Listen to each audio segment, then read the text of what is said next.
بمنغونينة أمريكا مونغو ليبانوس إسرائيل استبتح سممع مقراص تخصي خمزة يقبلوا حزب الله حفليتو حزب الله حوزو حيال تحت زلوا مجلس مراحي أونايك قاسم زربات ليبانوس سحفرن وتسيس يبلون كوينو مالو يلوم تعطوا وجلنا تسممع بشم حزب ليبانوس كمزة يقبلوا ونافليت له إسرائيل ليبانوس قدم زبتح سممع مقراص تخصي خمزة حدث حفليت أنيان أوشت ليبانوس من قصاص حزب الله حزب دبول زوات تاني مفتار وانت اسمع معينيان اتيا مونغو إسرائيل ليبانوس استجبر اسممع حزب الله حول إسرائيل متقعد خيفت أمزع حقتيهم بريزيدنت دونالد ترامب حزب الله حنك قدم منستر إسرائيل بينيامين نتنياهو كمستزارارو بمتقاس وسن ممحياش كمسترأي قليت أمالو ليوان السلام ترخيوات صبقوا نعمتات متقعد خوردات أنحيو أتمتقعد دون تيلو صبق يخوني لهم ترامب نزق قدم موالم أبتزت زي تساتف مرا حزب الله تقصدوا بيلو تواقعتو كاودو ليوان سوت قالو اسممع كمسعاريو علامة إسرائيل ونزرقا قصيلهم أبتحيال سارت حزب الله زخنا دوا وكفال بيروس ترأي وانت مساسال سمعتيو سينين كابز زرارو منبرت التخباب حدا زخنا سامي از اسممع سلام زي كونس مسعاري كبر رئيتو هيبو يخون برت أبتعوات برستي بخمزار إيوه سراويت حالوا سور إيران إسرائيل أو ليوانس التكايد زلامت قعتي بهصوص دو كتب بالحاتي تمالو أو ليوانس السلام كيسفانا أمريكان إسرائيل زقبر ودردر كم زي قبلو أفليت أمالو بتوسخون بريزيدنت أمريكا دونالد ترامب فلما أوان قد إيران آزي أسكافن استحلالخن كم زخونة تأمينو مالو بريزيدنت أمريكا دونالد ترامب لوم ليتن مرخاو بزهانا بزهب ومجلتي لإيران نيكولر معدن موتان مس إيران مزتاين بعلو فتان إن إيران مقوتزارات أقام خم زخونة نقليت أم يركبو تخنتات بقروا مس حيلتات أمريكا فنزويلا زكايد وتدرا أوبريشن من نتصار كم زي كالن إيران حيال مخانان كم فنزويلا خم زي كونتن أفليت أمالو بريزيدنت ترامب وايت هاوس نقازيت تابزهب وسفح مبرهي خمس بلوو بفلاي بزحلف ورح طري مرح فنزويلا نيكولاس مادرو او تحت قدرت معال استخايدني امريكا اوبريشن او وحده دقائق استزازم قليل اوبريشن كم زنبره بمزخخار لايران معدن موصا غنا بزح سمونات ازيوم زمناو ناي تكنولوجي مسارحتات كم زحتتن مس ايران موقع عوي عقم زدي خمس خونن غليصوم اللو انا خم نبر بريزيدنت جيمي كارتر كخون ايدلن يزبلو بريزيدنت ترامب محدرا كارتر اب ايران زسعاو ودقت بمتقاس نتجيغان زي مدقام لعب طنققات ملو ممرح يزوم يخدو خمزلو قليصوم اللو بريزيدنت ترامب بمقصال زرقاقصلكم ነገር እንታልዩ ኢራን ድኽምተ ኮነትን ኢራን ቬንዙዌላ ኮነትን ክብሊኦም አፍሊጦም ዘለው መሲራን ናይ ኒውክሌር መደባት ንምግታ ኣብ ዝኽእል ስምምዕ ንምብጻሕ ከም ዝቀረቡ ብተደጋጋሚ ክገልጹ ጸንሑ ፕሬዝደንት ኣሜሪካ ሕጅግና ምስምዕማዕ ግድን ከም ዘይኮነ ብምባል ኣብ ማሕበረሰብ ዓለም ዓብይ ቃልቦ ዝሰሓበ መደረ ኣስሚዖም ኣለው ትራምፕ በተወሰኸት ዩራኒየም ሕጂ ክወስዶ ይኽእል እየ ክወስዶን ተደለየደው ከብለን ዝኽእል ዋላ ሓደ ሓይል የለን ግና ድማ ዝንምግባር ሕጂ ምንም ዓይነት ምክንያት የብለይን ክብሉ ገሊጾም እቲ ዩራኒየም ኣዚ ዓሚቕ ቦታ ዝተቐበረ ከም ዝኾነ ዝገለጹ ትራምፕ ዋሽንግተን ነቶም ቦታታት ብካሜራ ትዕዘቦም እንትቆጻጸሮም ከም ዘላ ተዛሪቦም ኣለው ብተወሰኽን ላዕለዋይ መራሒ ኢራን ሞጅታባ ካሜኔይ ክረኽቦም ግድን ምዃኑን ምስኦም ምርኻብ ዓብዪ ክብሪ ከም ዝኾነን ገሊጾም ኣለው መራሒ ኢራን ሞጅታባ ካሜኔይ በቲ ካልእ ወገን ጸላትና ምስ ዕጥቃዊ ሓይልታትና ግጥም ኣብዮም ስዕረት ምስ ተሰምዖም ሕጅን ድሕሪት ብምህዳም ሃይብሪድ ዝኾነ ኩናት ንምኽፋት ተሰጋጊሮም ኣለው ክብሉ ተዛሪቦም ኣለው ሞጅታባ ካሜኔይ ነዚ ዝበሉ ኢማም ሩሆላህ ካሜኔይ ካብ ዓለም ብሞት ዝተፈለየሉ ንመበል 37 ዓመት ዝኽረ መልኪቶም ኣብ ዝሃብዎ መግለጽ እዩ ጸላትና ዝደለይዎ ክንህቦም ድልዋቲና ኩናት እንተደልዮም እስካዕ መወዳእታ ክንዋግኦም ኢና ክብሉ ኣፍሊጦም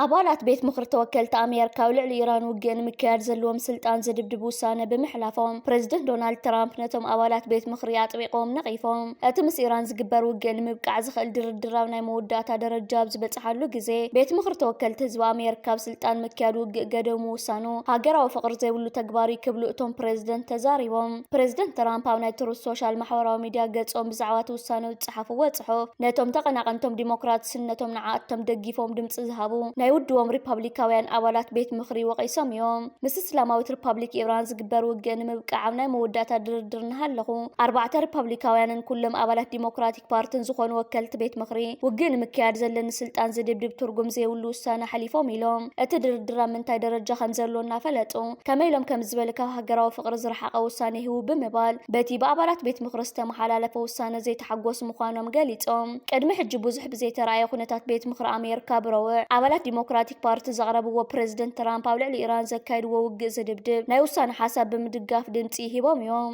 እዚ ውሳነ ካብቶም ኣብቲ ቤት ምክሪ ዘለው ዲሞክራትስ ናይ 211 ኣባላት ደገፍ ዝረኸበ ክኸውን እንከሎ 4 ናይ ትራምፕ ፓርቲ ሪፓብሊካውያን ኣባላት እውን ብምድጋፎም ብ215 ን208 ብዝኾነ ናይ ድምፂ ብልጫ ተቐባልነት ረኺቡ። ውግእ ኢራን ካብ ጅመራት ሒዙን ስልጣን ምክያድ ውግእ ትራምፕ ንምግዳብ ተደጋጋሚ ድምፂ እኳ እንተተውሃበ ተቐባልነት ከይረኸበ ፀኒሕ እዩ። ሕጂ ግን መብዛሕትኦም ሪፓብሊካውያን ነቲ ውሳነ እኳ እንተተቃወምዎ ብኣብላጫ ድምፂ ሓሊፉሎ። ክቡር አምባሳደር ዓሊ ኢብራሂም አሕመድ አምባሳደር ሃገረ ኤርትራ ሃገረ ቀጠር ንክቡር አምባሳደር ቸርኖ ዓብደላ ሰው አምባሳደር ሪፐብሊክ ጊኒ ኣብ ሃገረ ቀጠር ተቀቢሉ ክልቲኦም ወገናት ክልቲያዊ ምትሕብባር ንምዕባይ ዝሕግዙ መንገድታት ብምዝታይ ኣብ ሓበራዊ ረብሓ ዘለዎም ጉዳያት ሓሳብ ተለዋዊጦም። ኣብ ሃገረ ሶማላ ዋና ከተማ ሞቃዲሾ ኣብ መንጎ ወታደራዊ መንግስትን ተቃወምቲ ሓይልታትን ናይ ተኩሲ ልውውጥ ይካየድ ኣሎ። ፕሬዝደንት መሐመድ ዓብዱላሂ ፋርማጆ ናይ ስልጣን ዘመኖም ንሓደ ዓመት ብምንውሖም ተቃወምቲ ነሱ ጉምቲ ሕገ መንግስታዊ ብምባል ተቃውሞ ይገብሩ ኣለዉ። ካብ ትማል ጀሚሩ ኣብ ዝተፈላለዩ ከባቢታት ሞቃዲሾ ሓያል ናይ ተኩሲ ድምፂ ይስማዕ ኣሎ። ኤምባሲ ሕቡራት መንግስታት ኣሜሪካ ሞቃዲሾ ኣብቲ ርእሲ ከተማ እናወስኸ ዝኸይድ ዘሎ ዓመፅ ስክፍቱ ብምግላጽ እቲ ግጭት ጠጠው ክብልን ሰላማዊ ምርጫ ክካየድን ፀዊዑ ኣሎ። ኣብ መንጎ ኢትዮጵያን ኤርትራን ዝነበረ ናይ 10 ዓመታት ምስሓባት ንብዙሓት ካብ ገዝኦምን ንብረቶምን ኣመዛቢልዎም እዩ። ይኹን እምበር ታሪክ ኣቶ ሚካኤል ኣጽብሃ ጸጋይ ግን ካብቲ ዝተለመደ ቃንዛ ኹናት ወጻኢ ፍሉይ ትርጉም ሕውነትን እምነትን ዝሓዘ ኮይኑ ተረኺቡሎ። ተወላዲ ትግራይ ዝኾነ ኣቶ ሚካኤል ብምኽንያት እቲ ኣብ 1990 ዝተፈጠረ ናይ ዶብ ኩናት ኣብ ኣስመራ ዝነበረ 240 ካሬ ሜትሮ ዝስፍሓቱ ገዝኦምን ኩሉ ንብረቶምን ገዲፎም ናብ ትግራይ ተሰዲዶም ነይሮም። ድሕሪ 27 ዓመታት ሰላም ዝተፈጠረ ናብ ኣስመራ ዝተመለሱ ኣቶ ሚካኤል ንዓለም ዘገርም ፍጻመ ይገጢምዎም። እቲ ዝሓደግዎ ገዛ ምስ ኩሉ ኣቑሑቱ ሰነዳትን ዋላ እውን ናይ ባንክ ደብተር ኣቦኦም ከይተረፈ ሓንቲ ንብረት ከይጎደለ ብሰላም ጸኒሕዎም።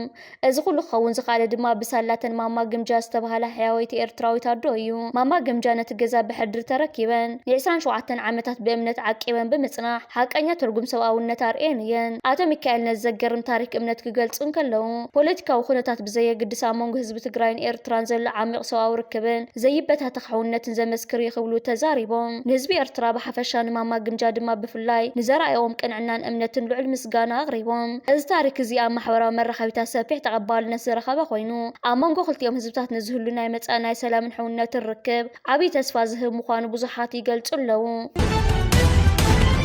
ናብ ካልእ ዜና ምስ ንሰግር ኣልነ በዓል የቂን ካብ ንያላ ዝመጽእ ሓይሊ ምልሻ ይድምስስ። ኣብ መድረኻት ደገፍቲ ሚልሻ ኣልዳጋሎ ናይ ሓዘን ማዕበል ሰፊን ኣሎ። ምንጭታት ቃልስን መድረኽ ሻሂድ ኣያን ከም ዝሓበርዎ ሓይልታት ሰራዊት ሱዳን ብመንገዲ ምንቅስቓስ ኣልነ በዓል የቂን ኣብ ዝሓለፉ መዓልትታት ናብ ክልል ደቡብ ቡሉ ናይል ዝኣተወ ሓይሊ ምልሻ ኣልዳጋሎ ክድምስሱ ክኢሎም ኣለዉ። እዚ ወታደራዊ ስርሒት እዚ መቐጸልታ ናይቲ ተወሳኺ ሓይልታት እቲ ምልሻ ንምዕጋት ዝካየድ ዘሎ ተኸታታሊ መጥቃዕትታት ምዃኑ እቶም ምንጭታት ገሊጾም። እቶም ምንጭታት ወሲኾም ከም ዝሓበርዎ እቲ ብመንገዲ ኢትዮጵያ ዝኣተወ ሓይሊ ኣብ ናይ ትማል ውግእ ከቢድ ክሳራ ዝወጽሖ ኮይኑ ሓይልታት ምክልኻል ሰራዊት ሱዳን ሓያል ኣባላት እቲ ምልሻ ክቐትሉን ዝተፈላለዩ ወታደራዊ ኣጽዋር መካይን ውግእ ክማርኹን ምኽኣሎም ገሊጾም። እዚ ድማ ብወገን ወግዓዊ መርበባት ሓበሬታ ሰራዊት ሱዳን ተረጋጊጹሎም። ኣብ ተመሳሳሊ ዜና መድረኽ ሻሂድ ኣያን ኣብ ማሕበራዊ ገጻት ደገፍቲ እቲ ሚልሻ ሰፊሕ ናይ መርድእን ሓዘንን ማዕበል ከም ዝሰፈነ ዝተውዒሉሎም። እዚ ዝኸውን ዘሎ ኣሬኖ ብዝብል ስም ዝፍለጥ ኣዛዚ ሜድያ ካብቲ ውሽጢ ቦታ ስርሒት ዘርእዮ ዋዛ ዘለዎ ቪድዮታት ይዘርጋሕ ኣብ ዝነበረሉ እዋን ኮይኑ ድሕሪ ግን ንሱ ዝመርሖ ዝነበረ ሓይሊ ኣብቲ ውግእ ከቢድ ክሳራ ከም ዝወጽሖ ምንጭታት ሓቢሮም። Proceeding with our reports. Heads of infrastructure development in the Central Region Administration reported that major infrastructure development programs has been implemented over the years in the independence. ኣብ ኤርትራ ዓበይቲ ስራሓት እናተሰላሰሉ ይርከቡ። ካብኣቶም ሓደ ድማ ቀለቤት ጽርግያ ኣስመራ ኮይኑ ሓደ ካብቲ ዝዓበየን ዝተሓላለኸን ናይ መገዲ ፕሮጀክታት እዩ። እቲ ጽርግያ ንከተማ ኣስመራ ብደገ ዙርያ ዝኸብብ ኮይኑ ቀንዲ ዕላምኡ ድማ ከበድቲ ተሽከርከርቲ ሎሪታት ናብ ማእከል ከተማ ከይኣትዋ ብደገ ክሓልፋ ንምግባር ኣብ ውሽጢ ከተማ ዝረአ ጽቕጥቅጥ ትራፊክ ንምንካይ ንከተማ ኣስመራ ምስ ካልኦት ዞባታትን ወደባትን ብቐሊሉ ንምትእስሳር እዩ። ኣብ ዞባ ማእከል ብዙሓት ሓደስቲ ግድባት ተሃኒጾም እዮም፣ ገሊኦም ድማ ህንጸት ይርከቡ። እዚኦም ግድባት ነቲ እናወስኸ ዝኸይ ዘሎ ህዝቢ ከተማ ኣስመራን ከባቢያን እኹል ስተማይ ንምቕራብ ኣብ ዙርያ ኣስመራ ዘለዎ ሓረስቶት መስኖ ተጠቒሞም ፍርያት ኣሕምልትን ፍራፍረን ንኸፍርዩ ከባቢ ኣስመራ ቀጠልያ ንክኸውን ፅሬት ኣየር ንክሕሎን ዓብዪ ተራ ይፃወቱ። ብተወሳኺ እውን ብዘይካ እቲ ቀለቤት ፅርግያ ውሽጢ ከተማ ኣስመራ ዘለዉ ነባራት ፅርግያታት ናይ ፅገናን ዳግመ ህንፀትን ስራሕቲ ይካየደሎም ኣሎ። እዚ ድማ ንፅባቐ ከተማ ምሕላው ጥራሕ ዘይኮነስ ንምንቅስቓስ ኣውቶቡሳትን ብሕታውያን መካይንን ዝያዳ ስሉጥ ይገብሮም። ኣብ ዝተፈላለዩ ከባቢታት ኣስመራ ንኣብነት ከባቢ ሓሊበትን ካልኦት ወሰን ከተማታትን ሓደስቲ ዘመናውያን መንበሪ ኣባይቲ ናይ ምስራሕ መደባት ይቕፅል ኣሎ። እዚ ድማ ነቲ ዘሎ ሕፅረት ኣባይቲ ንምፍታሕ ዝዓለመ እዩ። ምስፍሕፋሕ መስመራት ኤሌክትሪክን ፀሓያዊ ፀዓትን ነታ ከተማ ዘተኣማምን ቀረብ ኤሌክትሪክ ንምሃብ መስመራት ናይ ምስፍሕፋሕን ኣብ ገሊእ ከባቢታት ድማ ብፀሓያዊ ፀዓት ዝሰርሑ ናይ መገዲ መብራህትታት ናይ ምግጣም ስራሕቲ ይስራሕ ኣሎ። ብሓፈሻ እዚ ኩሉ ስራሕትን ኣስመራ ከም ሓንቲ ብዩኔስኮ ዝተመዝገበት ታሪካዊት ከተማ መጠን ጥንታዊ ጽባቐ ከይተበላሸወ ዘመናዊ መሳለጥያታት ንምውሳኽ ዝዓለመ እዩ። እዚ ድማ ንንግዲ ንኢንዱስትሪን ነባርቲ ከተማን ምቹው ኩነታት ይፈጥር። ኣብዚ ሕጂ እዋን ኣብ ጎረባብቲ ሃገራትን ህዝብታትን ነጊሱ ዝርከብ ዘሎ ኩናትን ዕግርግርን እዚ ንከታተሉ ንዕዘቦን ዘለና እዩ። ኣብ ሱዳን ዘሎ ኩነታት ህዝቢ ሱዳንን ሰራዊት ናይቲ ሃገር ንሕድሕዱ ደም ይፋሰስ ኣሎ። ኣብ ኢትዮጵያ ዘሎ ኩነታት ብተመሳሳሊ ኣብ ሶማሊ ዘሎ ኩነታት እውን ካብኡ ዘይፍለ እዩ። ኣብ ዞባ ቀርኒ ኣፍሪካ ደሴት ሰላም ብምዃን ህላውነታዊ ሒሳት ትቕፅል ዘላ እንኳ ሃገር ኤርትራ ጥራያ። ብፍላይ ከዓ ሓይልታት ምክልኻል ኤርትራ ሰላምን ምርጋእን ናይ ኤርትራ ሒሱ ኣረጋጊፁ ኣብ ዝርከበሉ ዘሎ መድረኻት መደባት ህንፀትን ልምዓትን ረሃፁናን ጠብጠበ ሃገር ይሃንፅና ልምዐን ይርከብ። ምዚ ጉዳይ ተተሓሒዙ ካብ ጋሽ ባርካ ኤርትራ ገዳሲ ሓበሬታ ወፂኡ ይርከብ ኣሎ። ብመሰረት እዚ ወፂኡ ዝርከብ ዘሎ ሓበሬታ ኣብ ንስ ዞባ ጎኘ ምምሕዳር ከባቢ ደለ ብልዕሊ 3 ሚልዮን ናቕፋ መባእታ ቤት ትምህርቲ ተሃኒፁ። ኣብ ዞባ ጋሽ ባርካ ሓላፊ ክፍለ ከተማ መሰረተ ልምዓት ኢንጂነር መንግስቲ ኣብ ወገኑ እቲ ምስ ምምሕዳር ዞባን ኣባላት ሓይልታት ምክልኻልን ብምትሕብባር ዝተሃነፀ ቤት ትምህርቲ 5 ክፍልታትን ኣብያተ ፅሕፈትን ካልኦት መሳለጥያታት ዘጠቃለለ ምዃኑ ገሊጹ።